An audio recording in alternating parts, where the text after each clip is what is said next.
Hello and welcome back. The cutting garden looks pretty bare at the moment and we are in mid to end of April. Nothing is flowering, hardly anything is planted, but behind the scenes it's full of potential.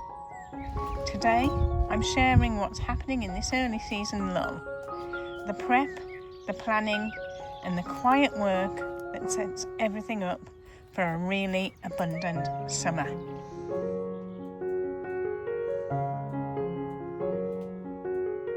Hi, I'm Nicola from Bramble and Beyond, and I like to record videos about growing cut flowers, drying them and then making something with them.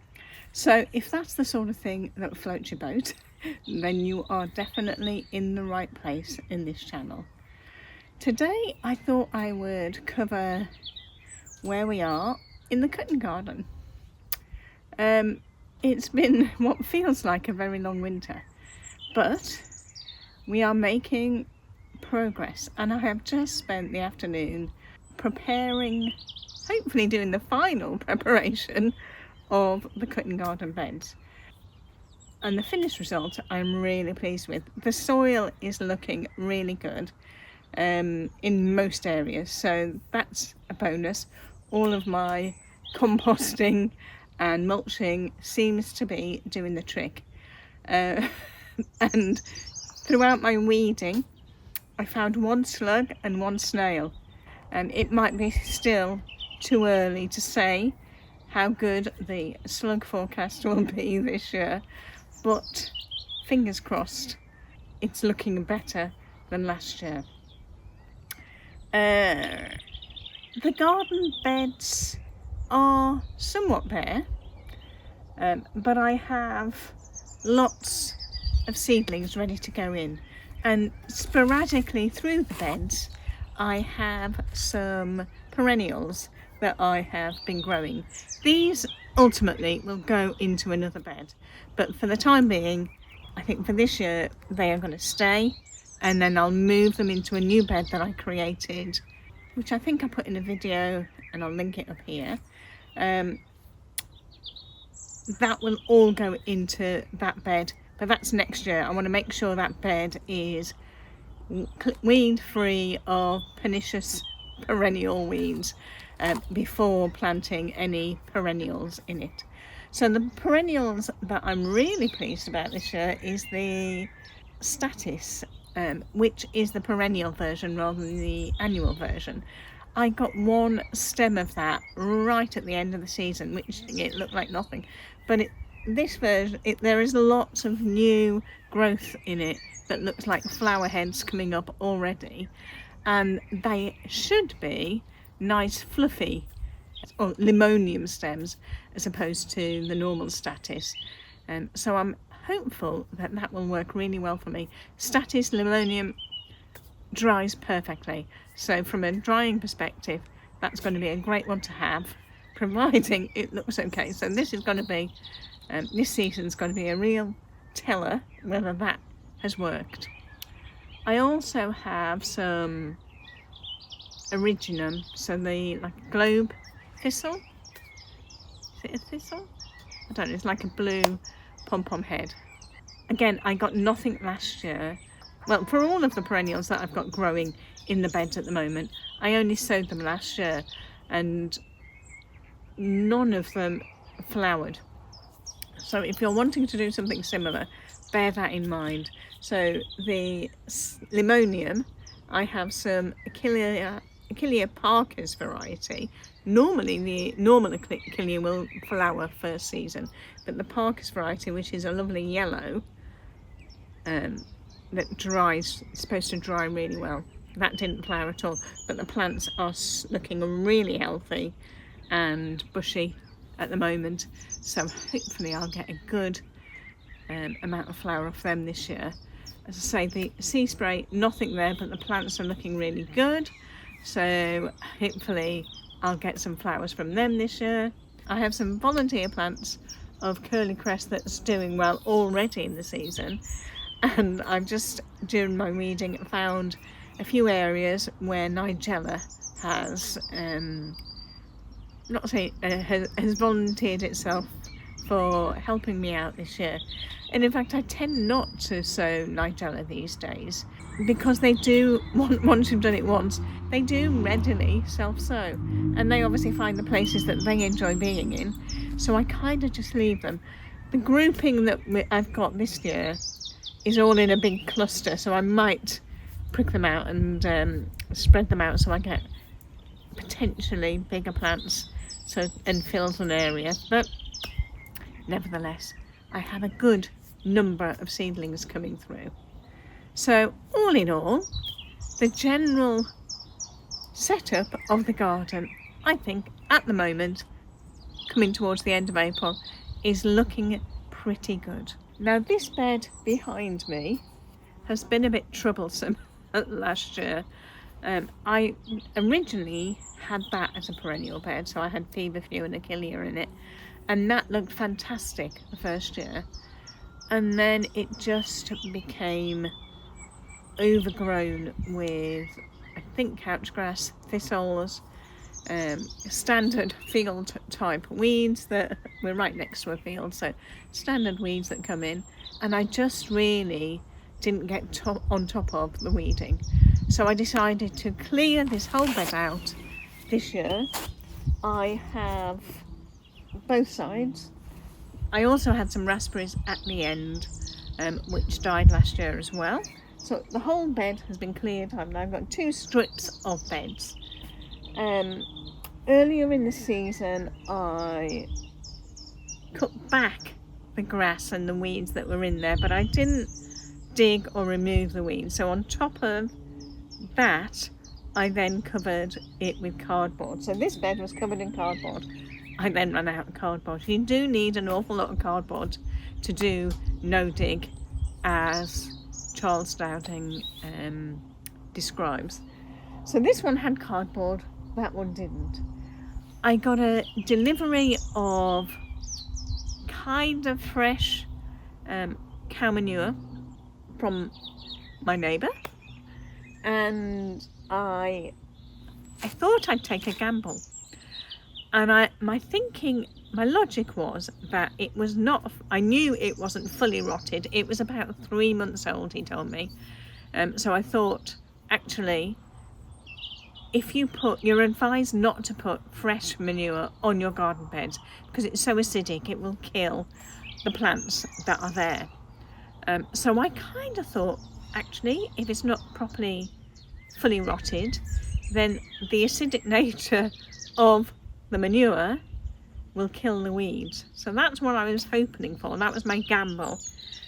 So as I say, I had cardboard here and no cardboard there, and then I covered them both with a really deep layer of manure, and then I covered it with a weed membrane, and I took that cover off this afternoon to see where we are, and actually I was kind of disappointed, unfortunately.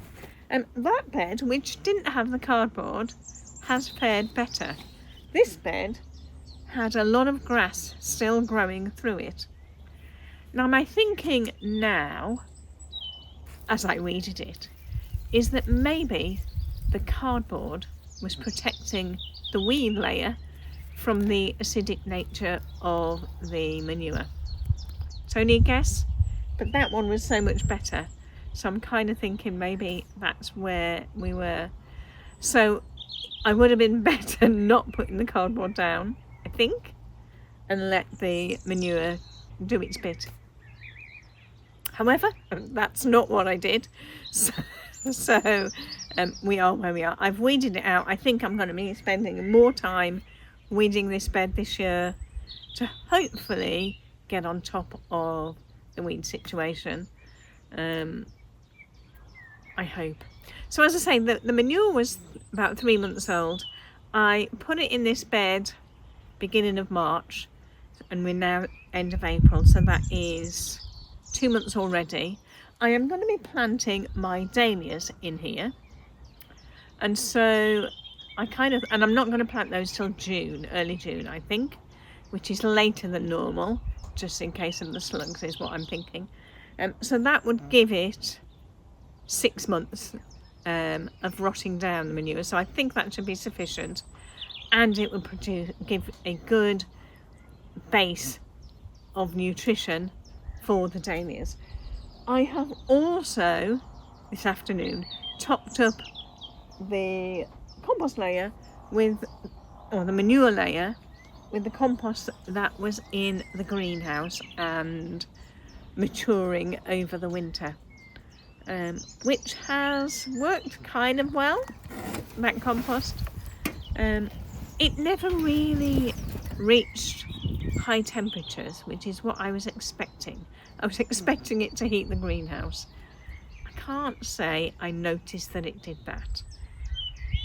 However, the greenhouse, I didn't lose any of the seedlings that I planted in the greenhouse to overwinter.